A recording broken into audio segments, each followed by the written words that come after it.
안녕하십니까. 이번 시간에는 그 뮤지컬 발성의 개요를 조금 알아보고 호흡법까지 한번 이렇게 살펴보는 시간을 가져보도록 하겠습니다. 먼저 그 뮤지컬 발성이라고 하고 또 그리고 우리가 평상시에 사용하는 여러 가지 발성들이 있죠. 뭐 성악가는 성악가 발성, 또 이 실용음악가에서는 이제 실용음악가의 발성.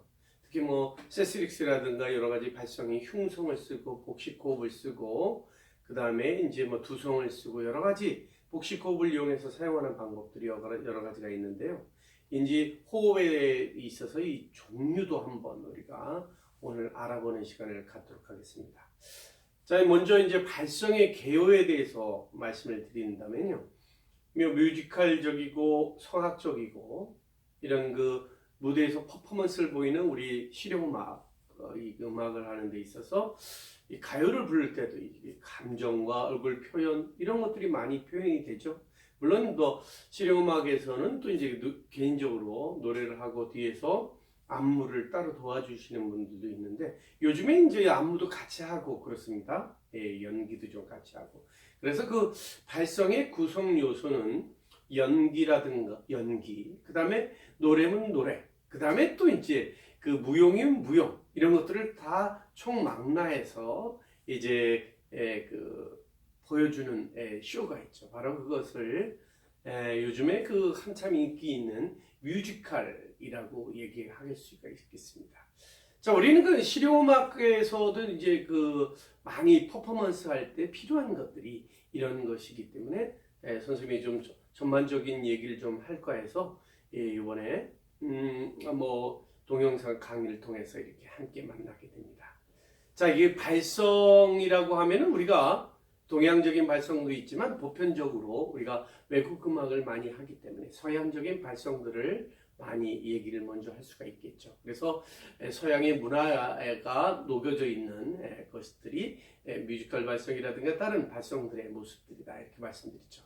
그런지 이 발성을 잘 하려고 하는 이유는 바로 소리의 전달, 관객과의 절대적인 소통을 의미하는 것이죠. 뭐 우리 청중들이 우리 노래하는 가수가 감정이 막 깃들려 있으면 그것들이 그 심금을 울리고 그런다는 청중들의 모습. 그 다음에 또 우리 뮤지컬 무대 가게 되면은 뭐 감정의 소리를 잘 담아서 그 표현을 감정 표현을 노래로 목소리로 했을 때 그런 관객들하고의 소통의 모습들이 함께하는 것이죠. 물론 뭐 소통이라고 해서 무대에 있는 퍼포먼스를 같이 하는 사람들끼리 소통을 하지 말라는 건 아니죠. 서로 소통을 해야 됩니다. 그래서 관객과 배우뿐만 아니라 배우와 배우 관계에 서로 소통이 절대적으로 필요한 것들이죠. 바로 이것들을 잘 소화해낼 수 있는 것은 발성의 모습이다. 발성의 필요성이 모습이 함께하는 것이죠. 자, 발성의 장점을 우리가 알아봤는데요. 장점의 그 장점은 소리 내는데 성대를 피곤하지 않게 하죠. 편히 쉬게 할 수 있고, 그 다음에 이제 발성의 장점에 있어서는 이 소리를 크게 만들어 준다는 거. 그렇죠? 발성이 아무래도 복식, 호흡 이렇게 딱 호흡이 받쳐진 소리로 발성 기관을 이용을 해서 증폭을 시키는 것입니다. 이것들이 발성의 장점일 수 있죠. 그 다음에 발성이 잘 되어 있는 사람은 감정 표현을 전달할 때 정확하게 감정 표현을 잘 할 수 있다라 이렇게 말씀을 드릴 수 있겠습니다.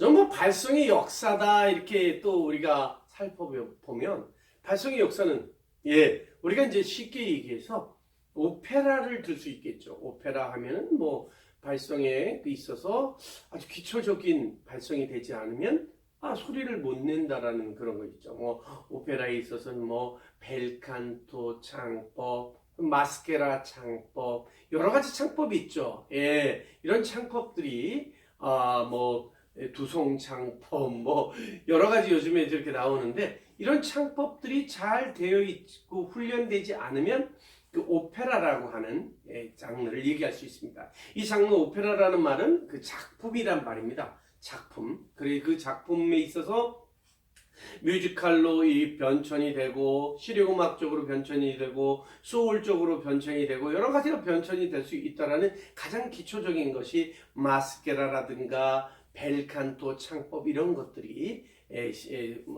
뿌리 깊게 찾아볼 수 있는 것이죠. 그런 그 창법이 준비돼야지 무대에서 퍼포먼스를 보일 때 부족함이 없죠. 소리 내는데. 그래서 그런 것들이 굉장히 중요하다 이렇게 말씀을 드리죠. 자, 그럼 오페라라고 얘기했는데 오페라는 성악적인 발성입니다.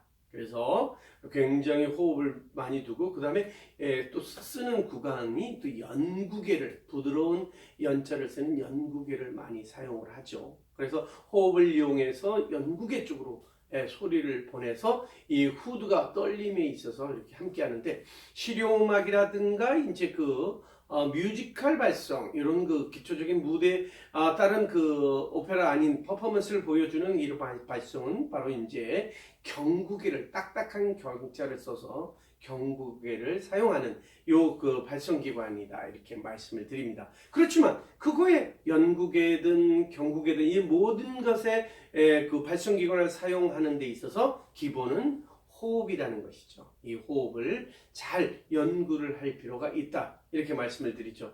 자, 그래서 쉽게 얘기해서 이제 그 오페라가 그대로 유지된 건 아니겠죠. 역사를 보면 이 오페라가 함께하면은 좀 더 이제 가벼운 오페라가 필요했습니다. 너무 오페라는 비극적이고 괴롭고 막 장중함 아주 일 1막 2막을 나누어서 이렇게 그냥 크게 나누어서 막 2시간 3시간 동안 공연을 하게 되는 이런 일이 있게 되죠. 우리가 오페라 가면 또 관람을 하실 분도 계셨을 텐데 굉장히 또 조금 지루한 면도 있습니다. 아무튼 그것들을 다 소화해내면서 그 시간들을 보내야 되죠. 그러다 보니까 사람들이 좀 가벼운 그것들을 원했었죠. 바로 그것이 바로 오페레타라고 합니다. 오페레타는 이제 오페라보다 가볍다라는 이 얘기 뜻을 하고 있는데요. 오페레타가 함께하면서 이제 영국에서 오페레타가 함께하고 프랑스에서 오페라 코미크가 함께하고 이탈리아에서 오페라 그러죠. 부파라고 얘기할 수 있죠. 부파 그러면 이제 부파 하면은 이제 하얀 잠옷을 입고 나온다든가 이렇게 이제 그 까만 그 가면을 쓰고 나오면서 이제 생활상 그러니까 이 오페레타, 오페라 코미크, 오페라 부파 이것들은 일반 사람들의 생활상을 그대로 반영을 하면서 우리 일반 평민들, 귀족들이라고 얘기할 수 있는 그 반대편의 평민들을 이용해서 일반 국민들을 위해서 보여지기 시작했었던 것이 태동되었던 것이 오페라 부페라든가 오페라 코미크, 오페레타 이렇게 얘기할 수 있습니다. 그래서 생활상들을 그대로 하면서 아주 희극적으로 만들었죠. 아주 비극은 조금 힘들었던 모양이에요. 그래서 이제 희극적으로 작품들이 함께합니다. 그래서 희극의 모습들이 함께했던 것이 이제 변천사를 거쳐서 이렇게 이제 현대로 이렇게 넘어오게 되는데, 자 이렇게 이제 그 뮤지컬적인 거라든가 이게 그 무대에서 퍼포먼스가 보여주는 것이 언제부터냐? 바로의 고대 그리스부터 시작됐던 것이죠. 그리스 하면은 이제 역사적으로 보면은 이제 반원형 극장의 모습입니다. 골짜기, 움푹 파인 골짜기에 제일 밑에 무대를 설치하고 비스듬한 곳에 계단식 그 대리석으로 만든 계단들을 만들어서 좌석을 만들었죠. 그래서 밑에서 하는 소리가 계단을 타고 제일 높이 있는 계단에 있는 청중들 관객들까지 소리가 잘 들리게끔 했죠. 그래서 그 배우가 서 있는 무대 뒤에는 일직선으로 무대를 만들어서 그렇게 사용을 했죠. 그래서 이제 여기에서 음악이 함께 연극과 어우러지는 작업이 시작됐던 것이 그래서 뮤지컬 퍼포먼스가 시작됐던 그런 형식이 시작됐던 것들이 바로 고대 그리스의 모습이다 이렇게 말씀을 드립니다. 그 다음에 이제 고대 로마입니다. 이 고대 로마는 그 그리스를 정복한 또한 나라이기도 하죠. 이 로마 제국이 그 전 유럽을 기원전 말부터 기원 후 초기까지 완전히 그 정복을 하면서 정복 사업에 나서면서 그 중에 하나가 그 문화로 아주 뛰어났었던 바로 그리스를 정복하게 되죠. 이 로마의 특징은 그 나라를 정복하고 문화를 말살하는 것이 아니라 그 좋은 문화들을 자기 것으로 받아들이고 그걸 그 문화를 수입을 하는 것이죠. 받아들이게 되죠. 그래서 이제 그 한 면이 콜로세오라는 극장 형식입니다. 극장 형식이 반원형 극장을 두 개를 붙이게 되면 원형이 되는 것이죠. 그 원형 극장이 바로 그 콜로세오라고 하는 거대한 웅장한 그 뜻을 가지고 있는 콜로세오 그것이죠. 그 극장인데 거기서 이제 연극 뭐 여러 가지 그다음에 뭐 사냥하는 장면 심지어는 이제 나중에 신앙인들을 저희 형벌하고 그 이제 그 놀림감으로 만드는 그런 장소가 바로 이 극장의 모습이었던 것이죠. 로마 사람들은 이 그리스의 음악이라든가 여러 가지들을 다 받아들이면서 그거를 또 제국 사업에 전쟁으로 취타되라든가 뭐 이런 뭐 북을 치면서 행군하는 모습 그것들을 그대로 또 반영을 해서 극장에서 사용하고 그런 이제 함께하죠. 또 하나는 또 이제 비극을 이제 그리스의 극들은 비극으로 많이 끝납니다. 그렇지만 이제 로마는 그것을 비극을 가지고 와서 해학적으로 희극을 만들어서 함께하죠. 전쟁의 역사에 있던 로마가 바로 그런 모습들을 그 전쟁이 피곤하고 향수를 달래기 위해서 희극으로 만들어서 그 희극을 보여주면서 그 극장에서 마르첼로 극장이라든가 이런 극장에서 희극을 보여줬다는 것이 또 특징이기도 합니다. 자, 그럼 중세 그 유럽의 모습은요 476년도입니다. 476년도는 그 로마가 멸망을 하게 되는 것이죠. 그래서 이제 로마가 멸망을 하면서 새로운 유럽의 주인이 생기게 되죠. 바로 피핀 대제와 샤를마누 대제, 프랑코 왕국을 모습으로 함께하면서 중세의 모습이 함께하죠.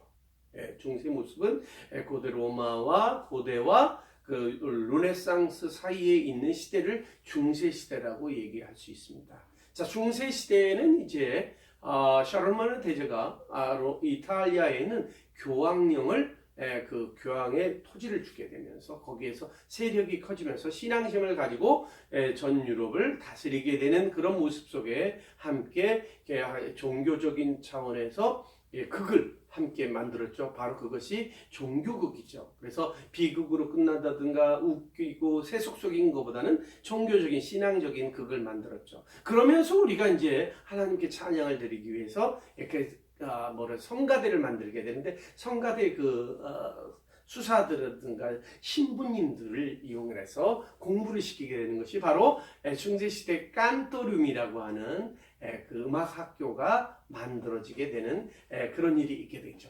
자, 거기서 수많은 일들이 벌어집니다. 뭐 그레고리오 찬트라든가 여러 가지. 그래서 거기에서 스스로 그런 찬트 신앙 성가대를 잘하기 위해서 발성이 발달을 하게 되면서 여러 가지 발성들이 만들어지게 되죠. 그 중에 이제 발성들이 자연스러운 소리, 자연스러운 도움, 그 소리를 만들기 위해서 교회도 도움으로 만들고 이런 소리들이 있죠. 그러니까 발성적으로 너무 센 소리가 아니라 그런 그 도움을 이용해서 자연스럽게 자연이 흘러나오는 천상의 소리의 모습들을 만들어냈었던 것들이 바로 그 시대 때 모습이다. 중세 시대 때.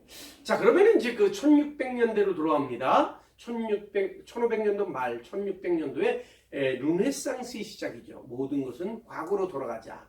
그리스의 문화를 그대로 받아들인다는 의미의 물의 부흥의 시기였죠. 그래서 물의 부흥의 시기에는 바로 메디치 가문이라는 가문이 등장하게 됩니다. 그 전에도 다른 가문들이 많이 있었지만 가장 문의의 부흥을 융성시켰다는 가문은 이탈리아 피렌체에 본거지를 하고 있었던 가문 바로 메디치 가문이었죠. 그 메디치 가문이 이제 그 상인이었었는데 상인 길드로 만들어진 상인이었지만 그 상인들로 인해서 만들어진 문화 정책이 있었어요.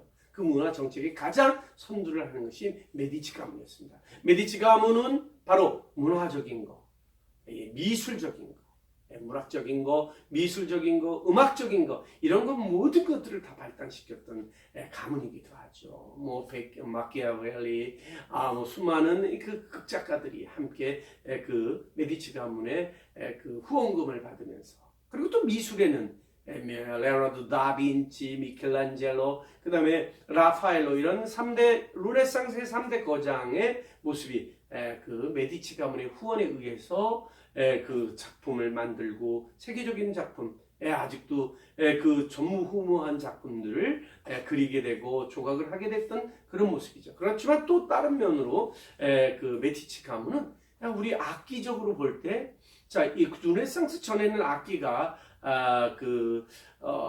기타르가 발달돼 있고, 바이올린이라든가 모든 것들이 다 그 시조가 되는 그것들이 만들어졌죠. 현 악기들이.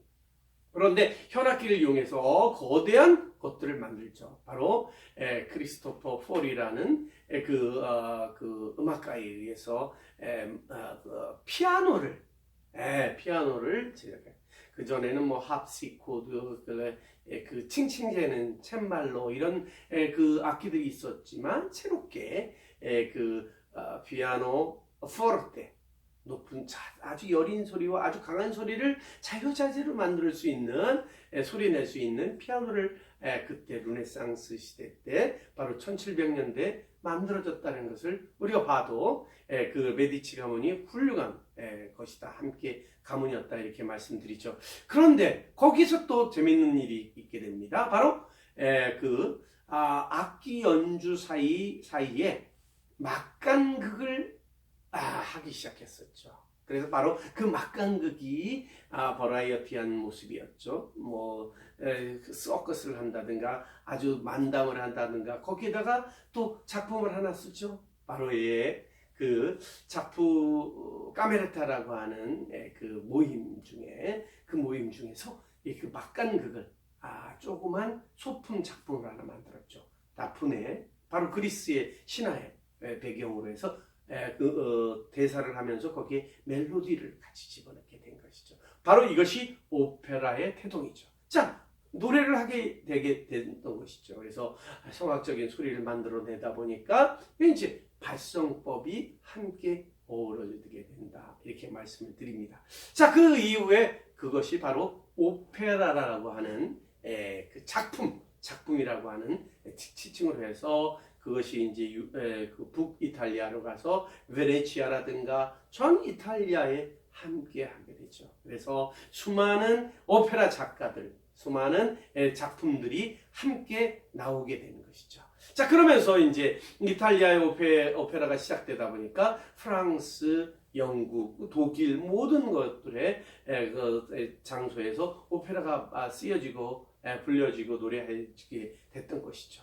자, 이제 1700년대에 수많은 그 작곡가가 나오게 되고요. 그 다음에 이제 1800년대, 1900년대는 바로 영국의 산업혁명이 시작이 되는 것이죠. 그래서 산업혁명의 일을 일꾼들이 열심히 하고, 일반 시민들이 열심히, 그 평민들이 열심히 일을 하고, 장중한 그 아주 골머리, 조금 고민을 할 수 있는 그런 작품들을 보게 되는, 오페라 작품들을 보게 되는, 어려운 작품들을 보게 되는 이런 일을 싫어하게 됐어요. 그래서 결국에는 쉬운 오페라가 나와야 된다. 그래서 오페레타, 가벼운 오페레타, 작은 오페레타를 만들기 시작하면서 일반 평민들도, 오페라는 실은 귀족들이 있고 돈 많은 사람들이 관람할 수 있는, 구경할 수 있는 그런 그 작품이 오페라였던 거고, 일반 시민들도, 바쁜 사람들이 쉽게 볼 수 있는 오페레타, 거지 오페라라든가 여러 가지 일반 그 평민들이 볼 수 있는 평민들이 생활의 모습 속에서 이루어지는 일들을 극으로 써서 오페라를 만들게 되는 오페레타가 시작되고요. 프랑스에서도 오페라 코미크가 함께합니다. 그래서 코미디적인 오페라를 만들었고, 그다음에 나폴리, 이탈리아 나폴리의 오페라 부파가 함께하면서 생활에 아주 재밌는 희곡적인 그 오페라, 가볍게 볼 수 있는 오페라가 시작이 된 것이죠. 자, 이렇게 되면서 1900년대 산업혁명 이후에 이제 오페레타하고 버라이어티라는 쇼가 믹서되기 시작한 것이죠. 그 믹서되는 과정 중에 하나가 바로 프랑스의 오펜바흐가 오페라의 형식을 확립하게 되면서, 오페레타의 형식을 확립하게 되면서 거기에다가 여러 가지 왈츠라든가 뭐 이런 무도의 장면들을 이렇게 믹서를 하게 됩니다. 그렇게 되면서 이제 그것들이 비엔나의 인기를 얻게 되죠.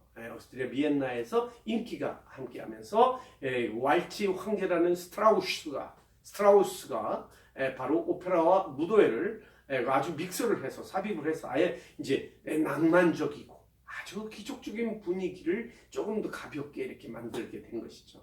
이런 분위기를 함께 했었던 이런 것들을 바로 이제 미국에서 건너가게 되죠. 그래서 미국에서 뮤지컬의 태동이 함께하게 됩니다. 그래서 뮤지컬이 함께하는데, 뮤지컬의 모습들은 바로 마스케라 발성이라든가 이 벨칸토 발성, 이런 과거에 오페라에서 쓰였던 그 발성들이 함께하면서 이 마스케라라는 발성 쪽에 여기 미관 여기 함께하죠. 그래서 후두에 울려졌던 발성의 소리가, 울림 소리가 여기 상악도 광대뼈, 그다음에 바로 전두엽, 비가 이것들을 울리게 되면서 노래가 불려지게 되죠. 그래서 지금 그 뉴욕의 브로드웨이의 많은 음악 감독들은 바로 이 마스케라 발성들을 기초로 해서 새로운 뮤지컬 발성들이 함께 하게 된 것이죠. 그래서 과거의 오페라의 발성적인 아주 성악적인 발성이 바로 이제 뮤지컬 발성으로, 그래서 그 와중에 오페라 발성 중에 또 이제 그 실용음악에서 사용되는 발성들도 함께 나오게 된다, 이렇게 말씀드립니다.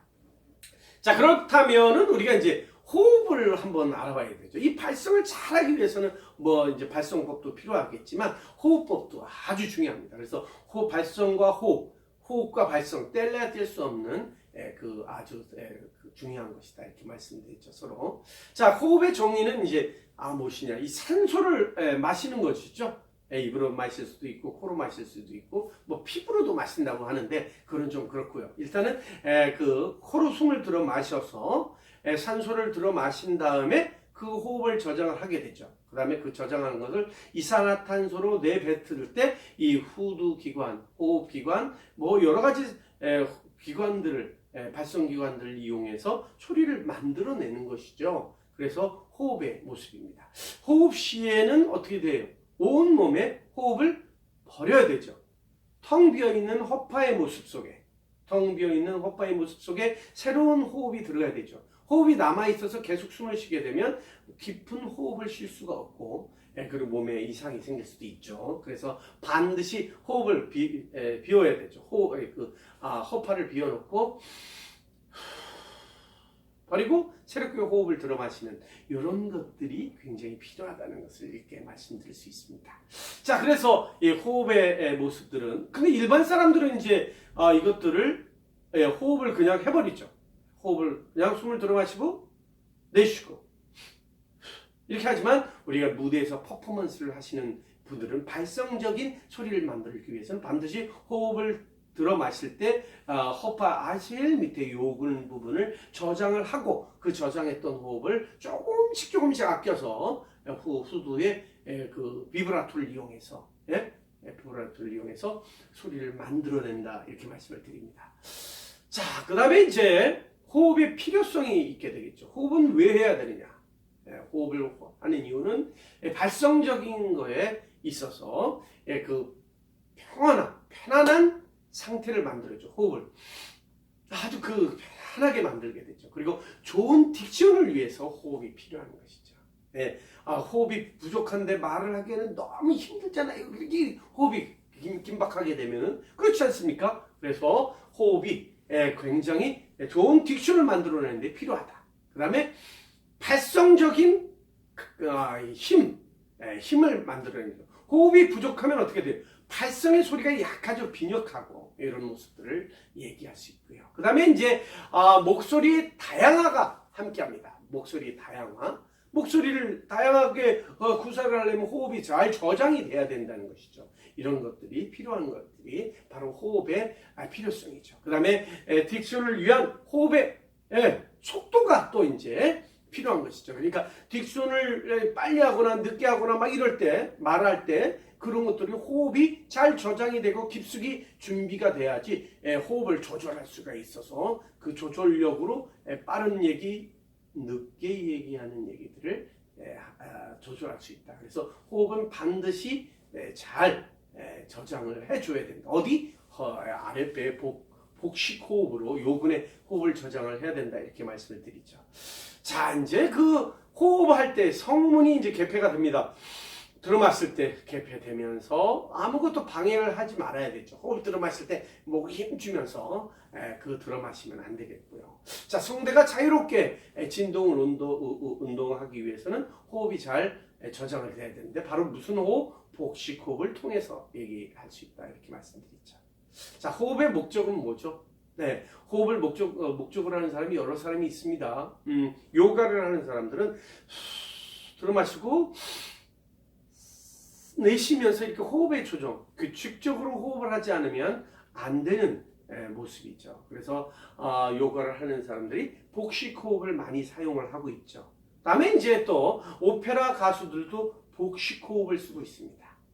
그래서 오페라 가수의 정확하게 어느 부분에 숨을 쉬고 어느 부분에 노래를 해야지만이 되는데 아무데나 숨을 쉬고 아무데나 그 노래를 해서는 안 됩니다. 그것이 그 발성기관을 피곤하게 만드는 방법이죠. 그래서 호흡이 잘 저장돼야지 규칙적으로 호흡을 내쉬고 규칙적으로 숨을 들어 마셔야 된다는 것을 말씀드렸죠. 또 규칙적으로 숨을 쉬는 사람이 있습니다. 바로 수영선수죠. 수영선수는 바로 규칙적으로 호흡을 쉬어야 되는데 복식 호흡을 하지 않습니다. 세구호흡이라든가 흉식 호흡을 하고 있죠.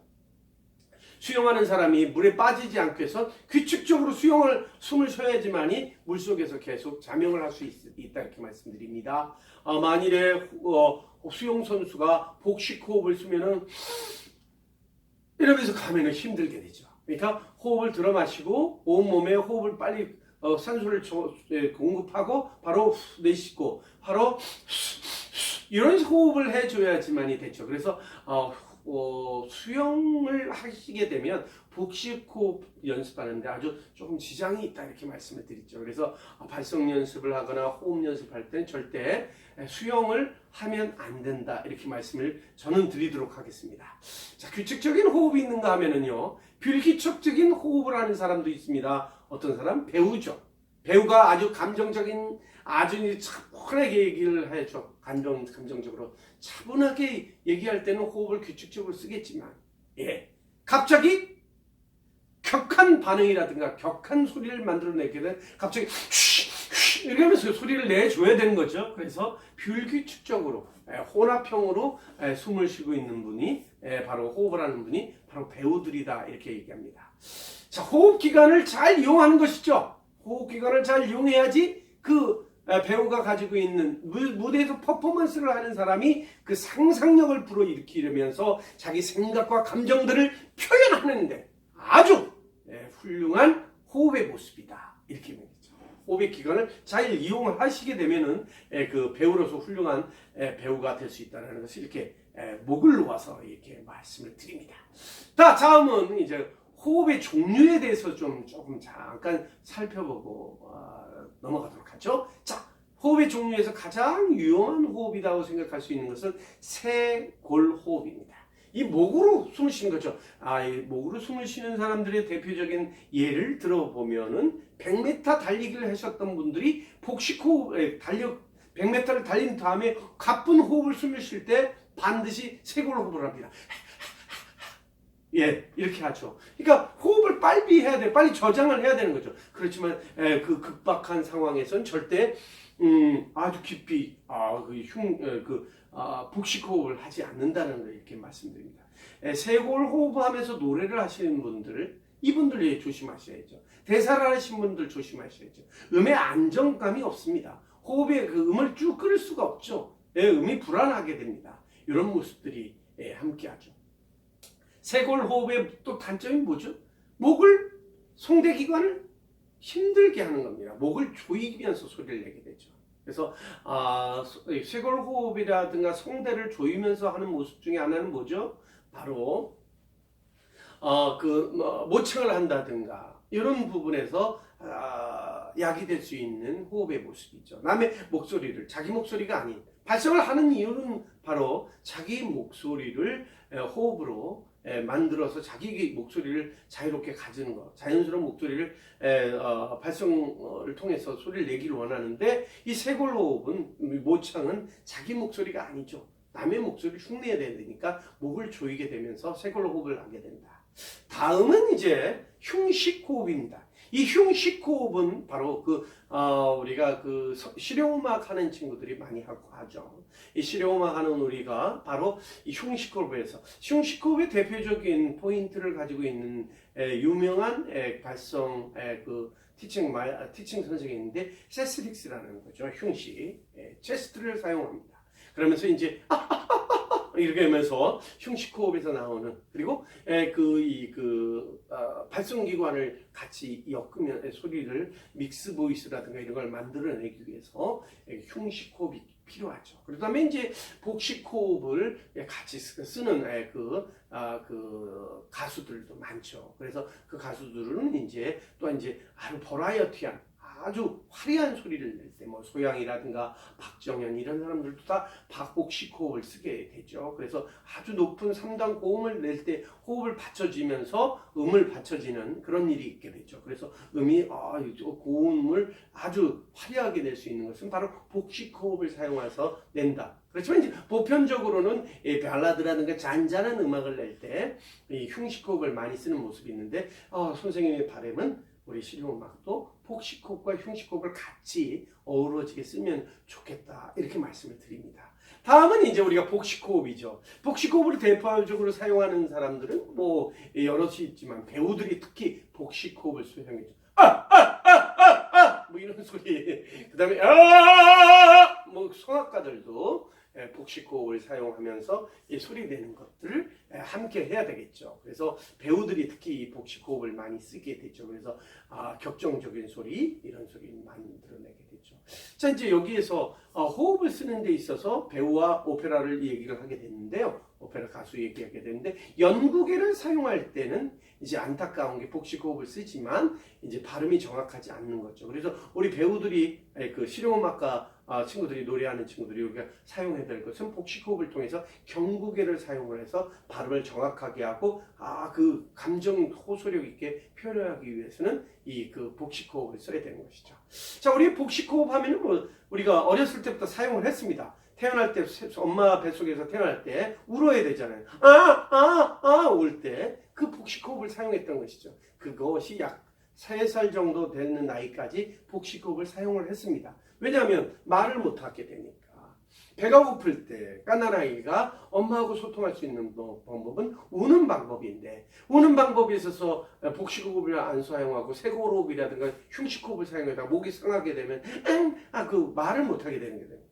소리가 안 나오게 되면 문제가 되는 것이죠. 그래서 바로 복식호흡을 사용했었던 그래서 소리가 목이 쉬지 않는 거죠. 애들은 갓난아기가 아무리 울어도 목이 쉬지 않는 이유는 바로 복식호흡을 자연스럽게 사용해서 후두 부분이라든가 이 울림통을 자연스럽게 사용을 하고 있다 이렇게 말씀드리죠. 자, 그래서 복식호흡이 이렇게 필요한 것이다 이렇게 말씀드립니다. 자, 이게 복식호흡을 잘할 때는 긴장 완화를 시켜주고 복식호흡에서는 자연적인 호흡을 만들어내고 자, 복식호흡을 할 때는 이 호흡을 통해서 자기 소리로 무대에서 발표를 하게 되죠. 실용음악 노래를 부른다든가 배우가 발성을 한다든가 이럴 때 그 소리를 낼 때 자연스러운 자기의 소리를 내다 보니까 배우들과 관객들과의 자연스러운 소통감이 함께해서 바로 그것이 진실성을 표현한다 이렇게 얘기할 수 있습니다.